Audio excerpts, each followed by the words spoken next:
wind and snow. No cave to... She looked at the cave again. Then at the beautiful protected valley and the herd of horses far down the field. Then back at the cave as good. And the valley.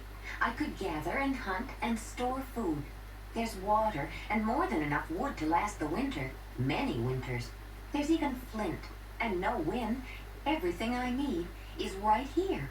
Except people. I don't know if I could stand it, being alone all winter. But it's already so late in the season. I'm going to have to start soon to get enough food stored. If I haven't found anyone yet, how do I know I will? How do I know they forced me were men of the others? She said they looked like me. What if they are all like that? Ayla looked again at the cave, and then at the valley.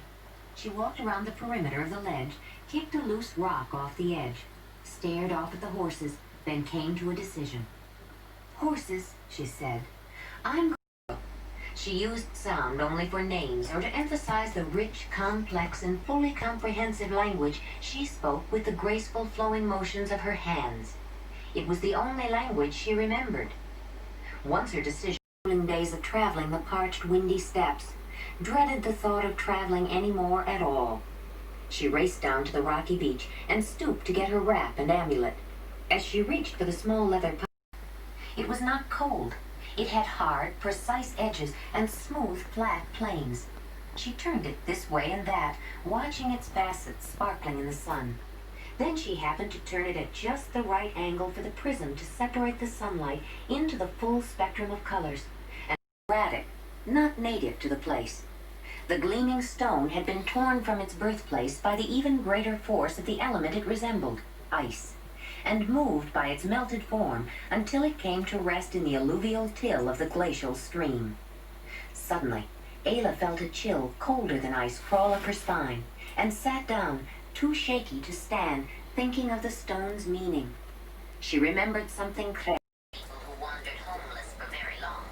You wouldn't want your totem to desert you, would you? Ayla reached for her amulet. But my totem didn't desert me. A home, didn't he? The cave lion is a strong totem, Ayla. He chose you, and he may decide to protect you always because he chose you. But all totems are happier with a home. If you pay attention to him, he will help you. He will tell you what is best. How will I know, Claire? Ayla asked. I have never seen a cave. Tell you. Only you must learn to understand. If you have a decision to make, he will help you. He will give you a sign if you make the right choice. What kind of... A stone you have never seen before, or a root with a special shape that has meaning for you.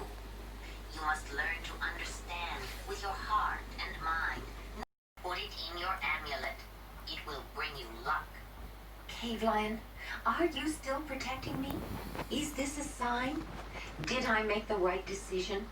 Are you telling me I should stay in this valley? Ayla held the sparkling crystal with her heart and her mind, trying to find a way to believe that her great totem had not deserted her. She thought about the way she had been forced to leave and of the long, weary days